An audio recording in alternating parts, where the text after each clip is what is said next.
Let me know if you can hear everything okay. Hey, good to see you, Emily. We got Lisa in the room too. Hi, hi. I did a live last week and just decided to do another one. Not totally sure why, but I figure, people need to connect, and I'm here. I did it last week, I did it before. It's easier than doing a podcast, I suppose, so I'm doing this instead for now. So how are you guys doing today?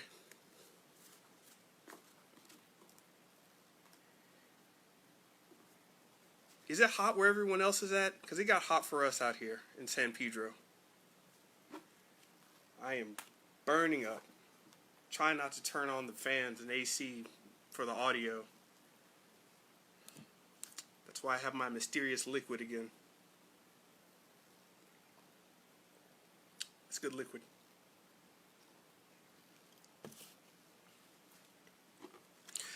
See, I just wanted to drop by. Usually the art walk is going on around this time, and that's where I'm usually hanging out. But obviously, we can't do that. I went back to the gallery at it's cooling down. It's good to hear, Emily, but it's still hot. So I went by Studio 361 to check up on the gallery owner there, and all the paintings are still there, obviously, and it was kind of lonely though. You're used to seeing downtown with some people walking around and talking, and I hadn't been to the downtown area in a bit, so it's kind of surreal just not having anybody around. So we took some pictures and some video of all the art that's on the walls, and I'm going to repurpose those and put some new images out there and kind of revitalize that for this month. I was going to do one event kind of thing, but I think I may do better by just staggering that out over time until people are used to having an online event that's scheduled at the beginning of the month. If I would have done something, it also would have been kind of rushed. So that's what's happening there. I know out in San Pedro, we're pretty good with keeping in contact with each other and being out, but I know that's not the same for a lot of other places. So once again, that is why I'm getting online here. And also, I wanted to start doing something a little new that I haven't really done before. For those of you who know me, I am a total introvert, meaning I don't really get too much from being out and interacting with people. But I'm not shy. I'm not afraid of cameras, public speaking, live radio, or anything like that. So I figured I would add this to my list of things that I'm doing. Kind of have something scheduled. Maybe Thursday, Friday. Is this a good time, actually? Because I just picked 6 p.m. because I know I have some East Coast people and West Coast people, and I figured that'd be a good time to start. Is 6 a good time? I think so. I'll go with that for now. But everyone always asks what I've been up to lately. And just recently, I started kind of feeling myself get a bit off. And I didn't like that feeling. And what I mean by off is I sat down to do some work, and then I looked up and realized, hey, I think I'm forgetting something. And it wasn't because of the heat. If that was because of the heat, it would have been 1 or 2 nights. But I noticed this pattern of just me being off for a little bit. I didn't know exactly what it was. And I'm going to attribute it to the pandemic, obviously, because it's throwing off everyone's routine. But I decided I was sitting down and I was taking out some notebooks that I was writing some ideas in. I'll show you those in a second. But I was like, I'm forgetting something. And then I got up, went to the kitchen, and I had all this food out that I was ready to cook. And I was like, I just took that food out a little while ago. Why am I kind of forgetting my routine? Why am I kind of messing up with that. So I finished cooking, ate, and sat down, finished my notes, and then I was just looked at the clock, and the timing was all off from when I usually eat. So, and that was just kind of letting me know that my routine was all screwed up. I guess when I'm usually working or doing my thing, I always have, hey, I can go to the art walk, I can go to the coffee shop, Portfolios down in Long Beach, or I can go to Sacred Grounds here in San Pedro. Sometimes I go to the library if I don't feel like dealing with the coffee crowd. Go shopping on certain days. I went shopping early in the morning like I do usually at Sprouts.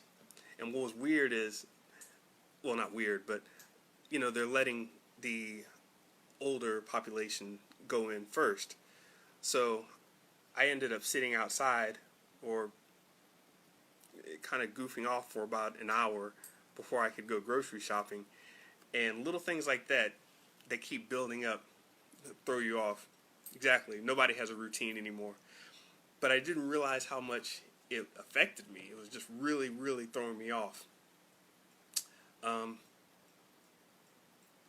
And I've been a studier of habits and patterns and routines, and it's something I'm very cognizant of. But with all these little things that are changing, and the big things, obviously, it's just so hard to place where you are in your own routine and what you're doing. So I'm guessing that I'm probably doing this a little bit because I'm used to being out on a first Thursday, talking to people, shaking hands or whatever during the first Thursday. So now I'm here doing it on Facebook. I could be doing it on Instagram Live, but I like Facebook better because you're there.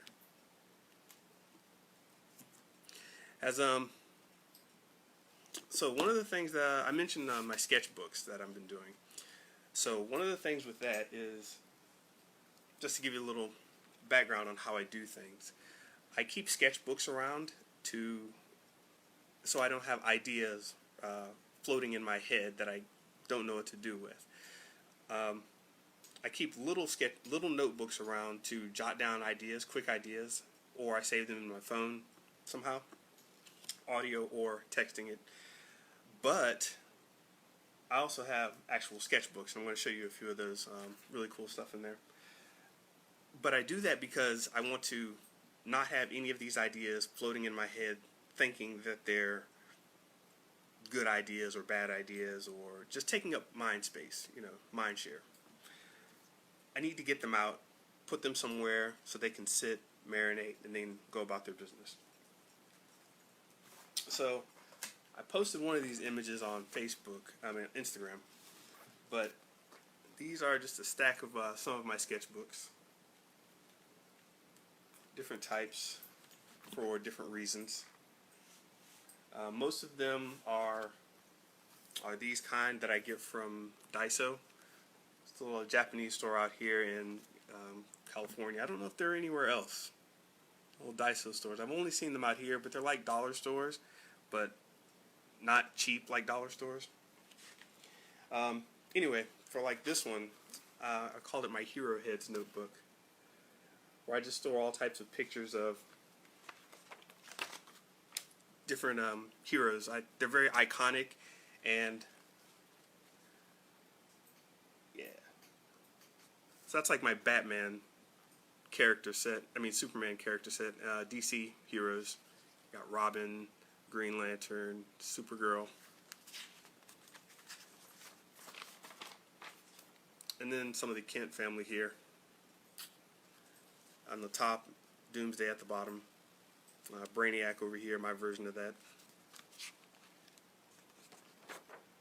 So, it's kind of an exercise and fun to do. I'm keeping with my little iconic cartoon style and still just using heroes as a way to figure out what's important about those characters and what I can put into a visual form quickly. And I even went and did some for the Naruto anime. So.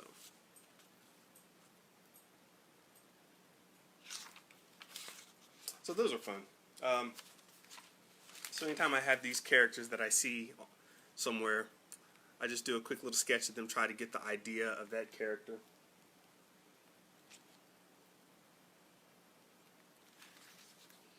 And by the way, if you have any questions or whatever, throw them in the comments. I'll check them out. But that's just one of my notebooks. This one, some random heads, original characters, just visuals I was thinking about. Trying to get into the habit of sketching with a pen, so there are no mistakes. Everything that touches the paper, I keep going with it. Some of these I may have seen in my sketchbook zine that I sent out. But yeah, these are just ideas. If I see somebody in the street or in the mall or something, and they kind of have a certain look to them, sketch them down quickly.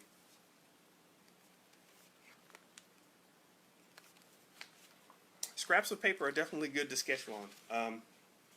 In fact, on the back side of every sketchbook page, I do have scraps of paper, and I take them out. I cut out the scraps of paper and just tape them into the sketchbook. So I have both my scraps of paper and my official sketchbooks, because the sketchbook is not always going to be around, but I can usually find a scrap of paper. Let's see. Oh, and because he is an iconic figure, I actually did one of that guy. He's so instantly recognizable, but hope it didn't trigger anyone.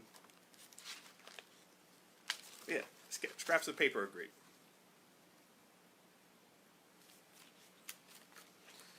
So that's just two of them. I have more abstract things that I sketch out that get kind of crazy.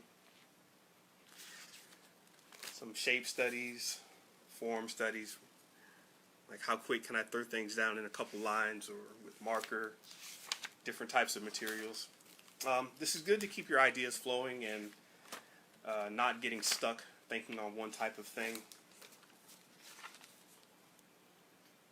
So the iconography, what really sticks with you. Never lose sketchbooks. Yeah, they can get lost sometimes, definitely. So yeah, I can with these sketchbooks I can jump from different styles. That's why I keep the different sketchbooks. So one is based on one kind of imagery, and the others are based on different rules or guidelines I have for myself with that sketchbook. In fact, for those of you who remember the trap vector, I did create a bunch of sketches for those. So all those sketches go in their own book right there too. It's just a bunch of abstract shapes and forms that I've been collecting for a while. Something I still want to do something with, but that's the kind of project you'll need a good amount of time and a little bit of luxury just to sit around and get a lot of materials together for over a long period of time. And all the sketchbooks aren't even image based. This one is just a lot of little word ideas that I had. So over time I'll go back and look at these, and if they suck, then I kind of put a little mark on them or don't do anything with them at all. And the ones that are good, they actually resonate with me again, because I'm thinking to myself, hey, that was a pretty damn good idea.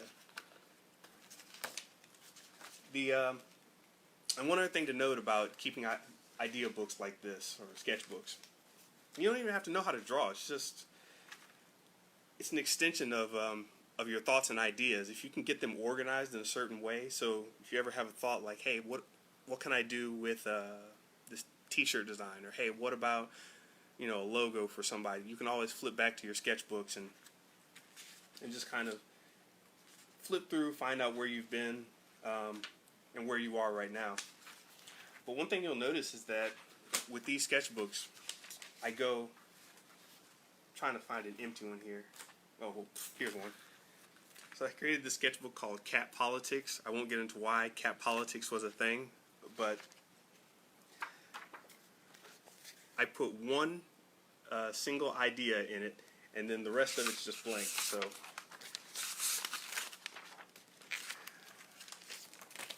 that whole sketchbook seems like not even a good idea. I might have to just fill that with something else.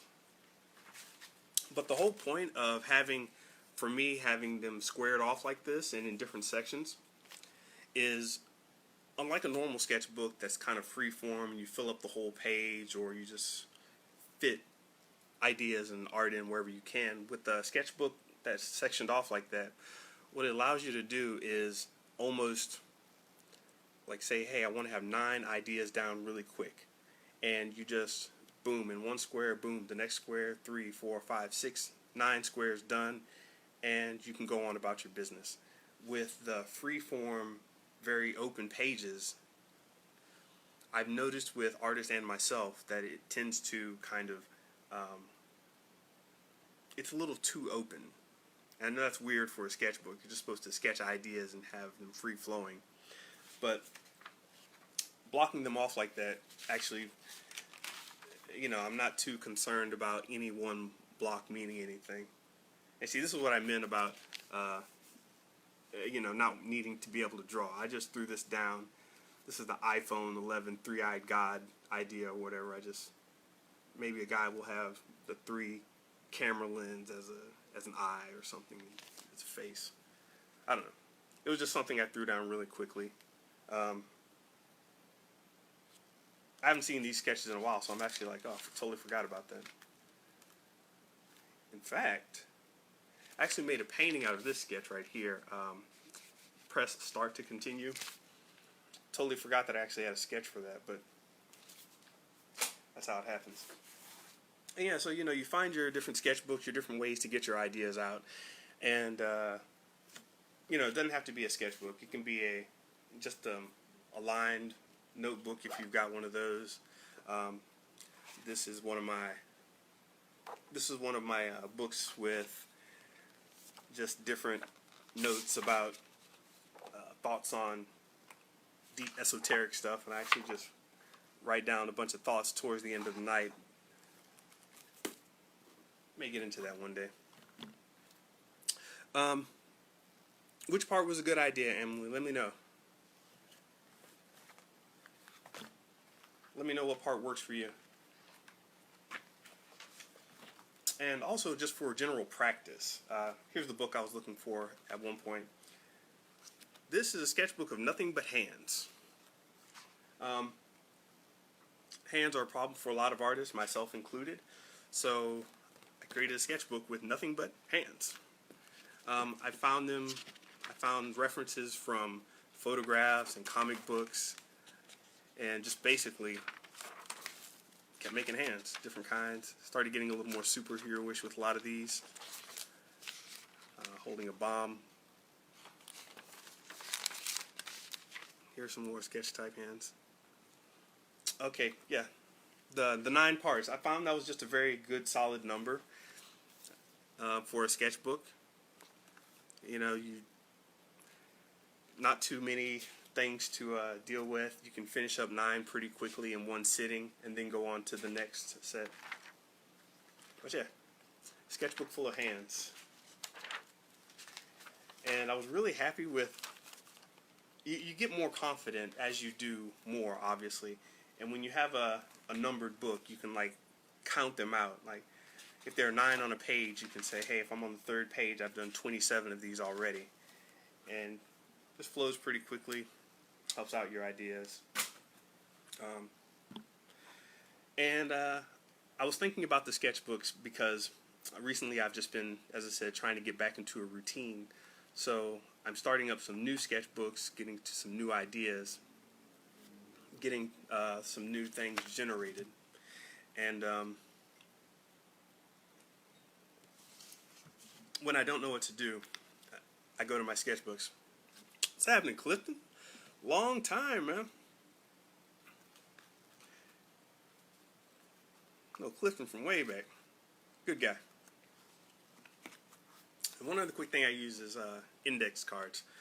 I don't know why. I do know why, actually. I thought about it, but I just kind of love these things. You can sketch something down, write them, file them away. Really good for story type of notes. If you're creating a story or a script of some type, having little ideas, putting character names on the cards. Because there's so much editing that goes on in the writing process, you can really get good with sorting your ideas out when you have index cards. And obviously you can see I do that with whiteboards as well. So the whole point of having all this idea taking material around is just to basically externalize my my thoughts. I don't want them in my head. I want them out so I can come back, look at them later. And you can obviously get crazy with it, create some kind of, the big boards you see on the in the movies with all the strings connecting the map. I've never lost. Have I lost a sketchbook? I've lost one of my pocket sketchbooks. Like, I keep one in my back pocket usually. Let me see if I can find one.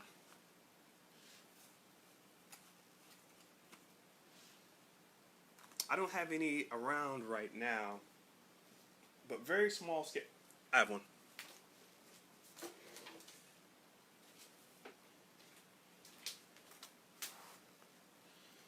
I keep these small little books in my back pocket or in my car.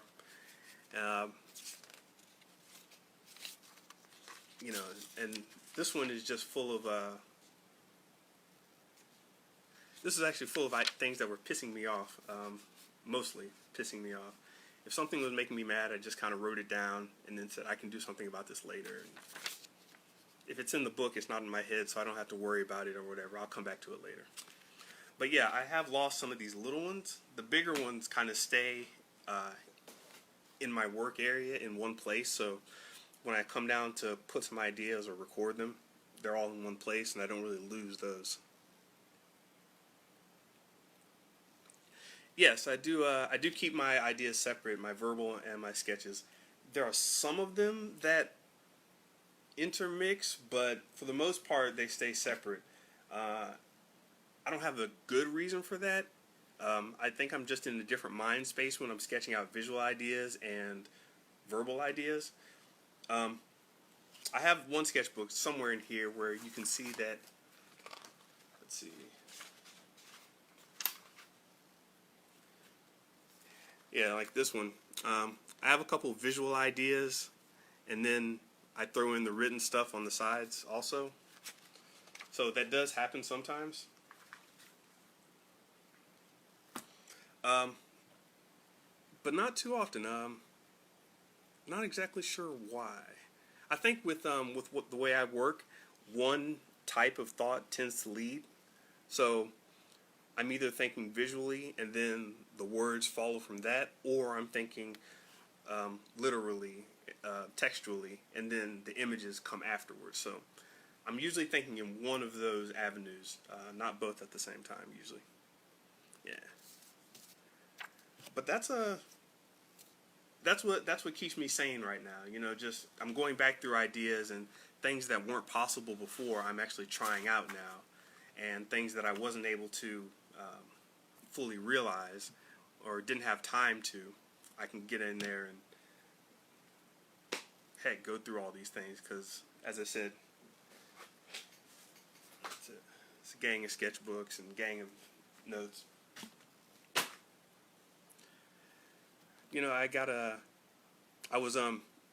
And one of the reasons I started doing this is I saw, oh gosh, who was the artist? There was an artist I saw, and he just had, I think it was Gary Baseman. You might have seen some of his work, but I saw Gary Baseman's workshop, and he had just a bookshelf full of sketchbooks. And he went through them. And he could tell you, yes, in 1987, I was thinking this, and here are all my ideas. And it was a type of journaling that he was doing. and he just had all of his ideas, just thousands of them stacked in these sketchbooks, and I was like, wow, that's OCD and crazy. That guy's off his rocker. Fuck that. He just seemed crazy. But I started into journaling. I started taking down some notes and ideas, and then over time, I started realizing. So basically, now it's become part of my normal practice, and I can just kick out ideas, kick out thoughts, put them in the sketchbook, and keep them going. Very, very, very helpful for me. And now when someone looks at me and they go through some of my notes, they say I'm being OCD, and I'm like, okay, yeah, I get it, I get the idea, but it's all good. And one last thing for the sketchbook notes, I have this process I have called at least 100, and that's when I'm not sure if something is a good idea. If something's not, I'm not sure if it's a solid idea, if it has legs, if I can continue with it. And this goes for anything. This is not just creative pursuits. But I have this concept called at least 100. What I do, and I'll bring one of those books right here. I don't know if this has anything in it. That one's kind of empty. But I take a sketchbook, a notepad. I get these from the 99-cent store because I start into it, I don't like it, I throw it away. I'm out 99 cents, and I'm not terribly upset. Unless I'm really, feeling myself for some reason, I don't go get the $15 sketch pads or anything like that. I usually just get the cheap ones so I can feel free about writing, drawing, or whatever. Anyway, the at least 100 ideas, idea books, I think I need to be able to spit out at least 100 ideas. They could be bad, repetitive, mundane, or whatever. But if I can't spit out at least 100, then I don't really think that idea has legs. So if somebody asks me, hey, could you come up with a game or a story about, a brother and a sister who are lost and they're living in Canada, and I'm like, okay, maybe, I don't know. How long is this supposed to go on? And they're like, well, we need we need to have something that lasts for a while. So in this idea process, I'll basically just start writing down different story ideas. And if I can get to at least 100, doesn't have to be an easy 100. If I can get to at least 100 ideas, then I know that there's something I can build off of. So, the brother and sister, let's say they get lost, they get separated. That's one. The brother and sister are running away from a dog. That's 2. The brother and sister are, one of them goes into a coma and the other has to save him. That's 3. And I just keep on with this. I just spew them out as fast as possible. They could be dumb, they could be funny, they could be really good ones. They don't need to be fleshed out. I just need to know that if I can get to 100 of these, then I've got something. There is some seed of something that can spread there. And there's a lot of different ways people will accept that idea. When I was doing the 8-bit cubist, for example, that whole art style right there, I said to myself, well, how long can I keep this going? And at the very least, if I did some type of image based on a video game or something, there are more than 100 video games, so I didn't even need to write that down.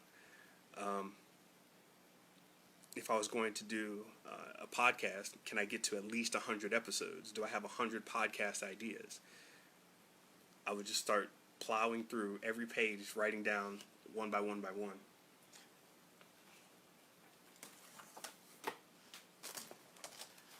Let's see. In fact, I was working on a project with some people, and we were coming up with a bunch of characters. And we wanted to find out like how deep what we were doing was. Did it have a lot of depth to it? So I actually came up with this thing called the first 100. and I usually didn't write it like that, but I actually wrote it on this sketchbook. So this was going to be the first 100 characters in this project. They didn't have to be usable, they didn't have to work or whatever. It's just the first 100 characters.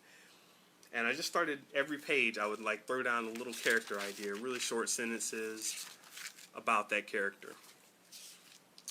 For example, this one, number 27. A traveler in a remote location gets threatened by the local community. A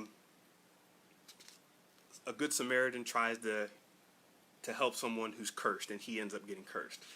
So this project was basically kind of a Erie, Indiana X-Files type of thing that we were setting up, and I don't want to say too much about it because the project never got released. But basically, I came up with 100 of these ideas, and let's see. So this one guy, number 31, this guy was getting overworked and pushed around by the boss, and he ends up finding a way to get rid of the boss, but he doesn't know if it's ethical or not. He goes through this problem, this internal conflict about that.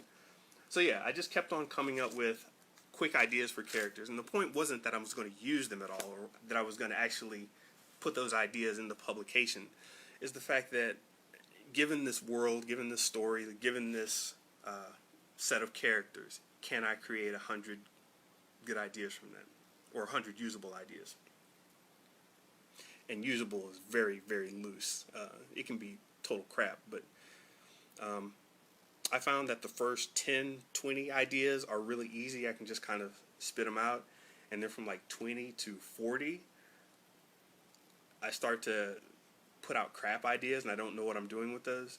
And then from 40 to 70, maybe in that range, from the 40th idea to the 70th idea, they start to get really, they start to get a little tough. If I don't know what I'm doing, or the world isn't solid, then those ideas start to get really tough, because I'm starting to push myself. And then that last 20, or heck, I've even blown past 100 and gone to like 150, 60 or whatever. But getting after 70 to 80 ideas and putting them out there, that ended up making me really nailing it down. Like, okay, I've gotten into a zone now. The initial fun wore off, and then I went through the boring part, the bad part. Now I'm finishing off strong. So that's my little thing about writing down ideas, and it's something I don't want to say perfected, but really helped me out when I was in the game industry, and really helps me out now when I'm working with different companies or groups trying to get different things done. They'll come at me. Most people are used to coming at me with one idea. Hey, I got this idea for a restaurant, and we're going to do this, and they just want my feedback. Well, if you don't have 100 ideas that could possibly come from your own head, then, I don't think you've really got anything. Hey, if you're really thinking about a big vacation, you've only got one idea, maybe you need to just plow through a bunch of other ideas, if only to make sure that you know that your first idea is good. So that's my process. Any questions on that kind of stuff, be sure to toss them in there. Let me know. As I said, once again, I'm usually at the art walk at this time, just putting out some art somewhere, talking with people. So I want to make that a habit. I did a live last Thursday and the Thursday before. So I think I'll keep these up. Ironically, doing lives was never written down as an idea or anything. I just decided to do that because, I decided to do it because Johnny Tran from Thumbprint Gallery in San Diego was doing it, and I also pushed Patrick from New York, who he's a writer. I pushed him to do a live, and I really hadn't been doing live, so I didn't want to feel like a hypocrite. So you telling me to do lives and you don't even do lives, man? You tripping, man. So now I had to get on and do a live. Oh, that's good. So yeah, keep your ideas flowing, and if anybody's got any different processes or any ways that they like to put out ideas or work through situations, um, let me know. I just definitely like to hear what other people are up to. My process is always evolving. It's always growing. Um, I'm coming up with different ways to take down ideas and put them into motion. Executing on ideas is obviously important, so I don't want just a bunch of books sitting around. But let me know if you have any thoughts, comments, questions on that. I don't know how long I've been going here, but yeah, it's been about a little over a half hour, I think, since I started. So, hey, Michelle's in here. Hey, Michelle. So yeah, I think that's gonna do it for this one. I'll take I'm gonna leave the feed on for just a second in case any comments come through. Right now, I'm gonna put something away right quick. I'll be back.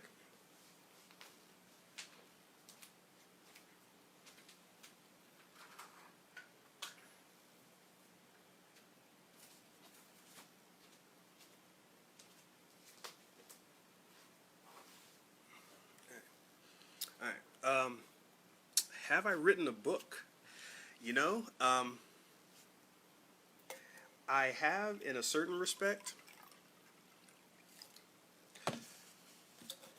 So, I got into writing through movies, actually. Being out here in San Diego, LA area, you run into a lot of screenwriters and movie people. And coming up with ideas for games, working with game developers, they're kind of, you end up with a lot of the same people overlapping in the industry. I wouldn't say they're related industries, but they're cousins. So you end up with a lot of the same type of people: writers, artists, storytellers, entertainers in general. And through that, I started through games. I started creating different characters, scenarios, levels, playthroughs, walkthroughs, and that was on the interactive story side of things. But to fully get my head around what stories were, I really did an in-depth study on storytelling and writing, and creative literature. So that led me to going to conferences, going to screenwriting workshops, going to writing workshops, buying a lot of literature, reading a lot more. Really got me into the heart of the story. So I was relating what I'd read in comic books from when I was little to writing, video game treatments and background stories for characters. Like, you'd write background stories for characters, but that would never get put in the game. You just had to have the background character written out. So I had all this writing experience, but I never actually wrote a book. I have short stories I've written, several of those actually, but never an entire book. I started doing that, and then I decided that I wasn't sure if I liked that process, so I just started writing a lot of short stories, and I'm still doing that. And as those mature a little bit, I'll start putting more of those out. But yeah, I totally love the writing craft and what writing means. And coming at it from a game point of view, it's really interesting dealing with a lot of writers who come from, literature and classic storytelling. It's very interesting, but total respect for the whole writing craft and writing. And yes, I do. So in short, yes, I do write an entire book. That I've never done. I'm getting to it. Thanks for the question.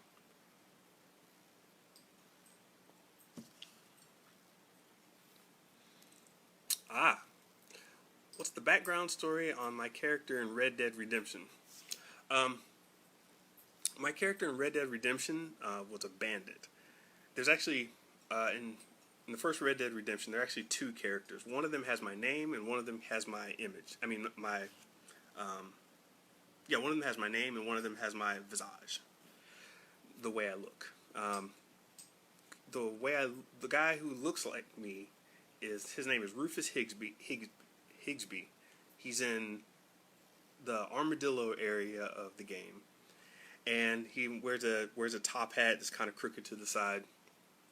What was really funny is I didn't even know I was going to be in the game Before I tell you about the story of that character, I didn't know that I was going to be in the game. I was sitting down at work, and one of my character modeler friends comes over, Marcellus, and he sits down, and I'm just here typing, doing my thing, and he's over here looking at me, and I'm like, "What are you looking at?"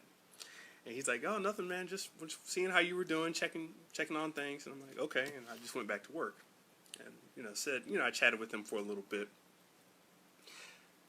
A couple days later, a new version of the game comes out inside the studio, and this happens all the time. So new version of the game comes out, everybody updates their computer to get the new version.